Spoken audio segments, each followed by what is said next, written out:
जर तुमचं काही जड खाण्यात आलं, म्हणजे वडा असेल किंवा साबुदाण्याची खिचडी असेल किंवा असं काहीही जे पचायला जड आहे असं खाण्यात आलं, नंतर पोट जड वाटतंय, फारशी भूक लागत नाही, असं जर वाटत असेल तर त्याच्या पुढचं मील तुम्ही स्किप करा.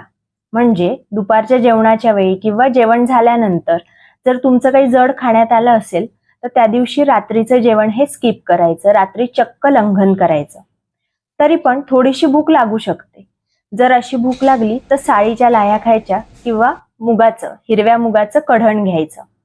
हे कढण कसं करायचं त्याची रेसिपी मी डिस्क्रिप्शन बॉक्समध्ये टाकली आहे, ती नक्की बघा. याच्यामुळे आपल्या पचनशक्तीवर फार सलग भार न पडता तिला थोडासा स्कोप मिळतो आणि पुढे सलग अजीर्ण होत जाणं, पचनशक्ती अजून मंदावणं या गोष्टी टळतात.